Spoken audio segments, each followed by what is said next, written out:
36 বছর প্রবাস। বাহ, কি সুন্দর বাড়ি করেছে। ছেলেরা টাকা পয়সাগুলো নষ্ট করেনি, একদম মনের মতন বাড়ি হয়েছে। সাইদ, ও সাইদ, মানিক। আরে আব্বা, তুমি তুমি হঠাৎ কিরকম চলে আসলে? আমার তো শরীরের অবস্থা ভালো না, তাই কপিল আমাকে পাঠায় দিয়েছে। কপিল বাড়ি পাঠাতেছ মানে? আমি তো দেখছিস তোমার শরীর একদম সুস্থ। তোমার কলাম আর 2-3 বছর থাকি তাই বাড়ি আইছো, তা না করি তুমি হঠাৎ না জানায় বাড়ি চলে আইছো। আরে বাবা, আমিও তো চাইছিলাম 2-3 বছর থাকি বাড়ি চলে আসবো, কিন্তু আমার বয়স হয়ে গেছে তো আগের মতন সেইভাবে আর কাজ কাম করতে পারে না, তাই কপিল আমাকে বিমান টিকিট করে একেবারে বাড়ি পাঠায় দিয়েছে। আমি তো দেখতে পাচ্ছি তুমি একদম সুস্থ রয়েছো, আর 2-3 বছর থাকলে কি এমন ক্ষতি হতো? আসসালামু আলাইকুম আব্বা। ওয়ালাইকুম আব্বা আসসালাম। তুমি ভালো আছো? হ্যাঁ আছি আলহামদুলিল্লাহ। তুমি না বলি কিরাম চলে আসলে? আরে বাবা, তা তোরা আমাকে ভিতরে নিয়ে যাবি না এখানে দাঁড়ায় পড়ি কথা বলবি? আব্বা কি করি যে কব, আমার যে দুটো রুম, একটা রুমে আমার শ্বশুর শাশুড়ি থাকে আর একটা রুমে আমরা থাকি। মানিক ভাই, তুই তো সবকিছু জানিস। আব্বারে তোর ওই পাশে একটু জায়গা দে। তোর শ্বশুর শাশুড়ি আছে, আমার শ্বশুর শাশুড়ি নাই। আমার শ্বশুর শাশুড়ি আসলে ওদের আমি কোনে থাকতে দেবো? বাবা, 36 বছর বিদেশ করে যে টাকা পয়সা পাঠাইছি সব টাকা দে এই বাড়ি ঘর করেছিস, আর এই বাড়িতে আমার একটু জায়গা হলো না। এই জন্যই তো আমি কইলাম আর 2 বছর থাকি আইছো। আর 2 বছর থাকলে তো আমি উপরে ছাদটা দিয়ে দিতে পারতাম, তখন তো তুমি উপরে থাকতে পারতে। তা না করি তুমি হঠাৎ চলে আইছো। মানিক তাহলে এক কাজ করা যাক, সামনে যে গোয়ালঘর করতেছি ওই জায়গায় ছাউনি দিয়ে আব্বা থাকার ব্যবস্থা করা যাক। বাহ বাবা বাহ, আমি মাথার ঘাম পায়ে ফেলে মরুর বুকে প্রখর রৌদ্রে কষ্ট করে যে টাকা পাঠাইছি সেই টাকা তোরা বাড়িঘর করেছিস।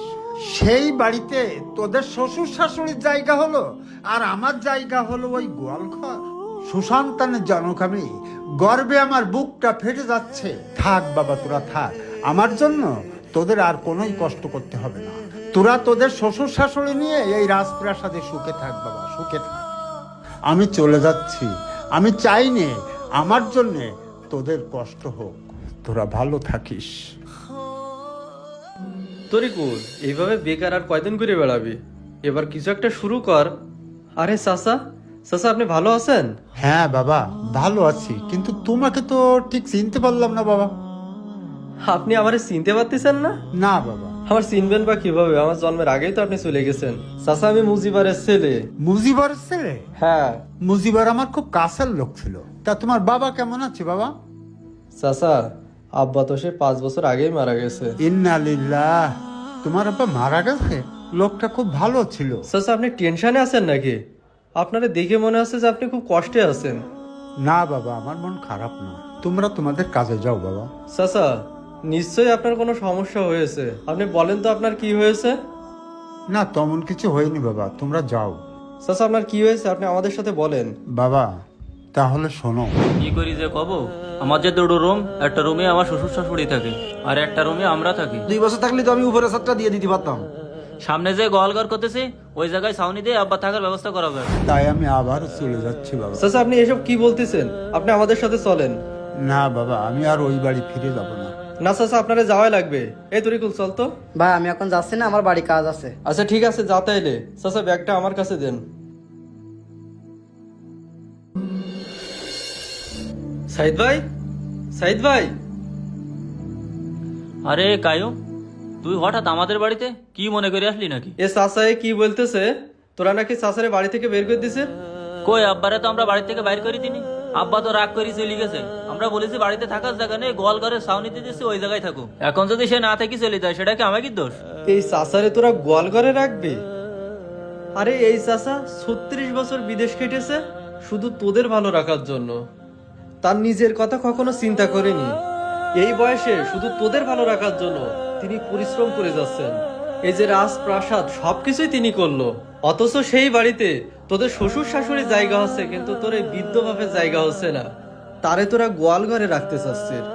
এই পূর্ববাস কি জিনিস জানিস? আমরা থেকে আসছি, আমরা ভালোভাবে জানি প্রবাসে 2 টাকা ইনকাম করতে কয় ফোঁটা ঘাম জড়ানো লাগে সেটা তোরা জানিস নি। মাস গেলে বড় বড় বান্ডেল হাতে আসে বলে মনে করিস প্রবাসীরা টাকা ছাপানো মেশিন। প্রবাসের কষ্ট যদি তোরা বুঝতিস তাহলে চাচারে বাড়ি থেকে কখনোই বের করে দিতিস নি। আরে বাবা কি জিনিস জানিস? বাবা হলো একটা বট গাছ। সে বৃদ্ধ হইলেও মুখে খাবার না দিতে পারলেও সে ছায়া দেয়। অথচ তোরা কি কুলাঙ্গার সন্তান, সেই বাবারে তোরা বাড়ি থেকে বের করে দিলি। আমার বাবা নে, আমি ভালোভাবে জানি যে বাবা কি জিনিস। তোদের যখন বাবা থাকবে না তখনই তোরা বুঝতে পারবি। যাই হোক, তোদের বাবা যখন তোদের কাছে বোঝা হয়ে গেছে তাইলে ঠিক আছে, তোদের এই বাবারে আমি আমার বাড়িতে নিয়ে যাচ্ছি। আমার যেহেতু বাপ নেই, আমি তারে আমার বাপের মতন করে দেখবো। চাচা চলেন। আব্বা, আব্বা দাঁড়াও। আব্বা, আমরা আমাকে ভুল বুঝতে পারিছি, তুমি আমাকে ক্ষমা করে দাও। আমরা তোমার কোথাও যাইতে দেবো না। বাজান, তোরা আমার বুকে আয়। আব্বা তুমি তোরা যে আমার ক্ষমা তোদের করে দাও। ভুল বুঝতে পারছিস, এটাই আমার অনেক বাবা। আব্বা আজ থেকে তুমি আমাদের সাথে থাকবা। বাবা ছেলেদের সুখের জন্য নিজের জীবনটা উৎসর্গ করে দেয়, কিন্তু অনেক সময় সেই বাবার কষ্ট কেউ বোঝে না। তাই যতদিন তারা বেঁচে আছেন তাদের সম্মান দেওয়া, কারণ তাদের দোয়া ছাড়া কোনো সন্তানের বরকত আসে না।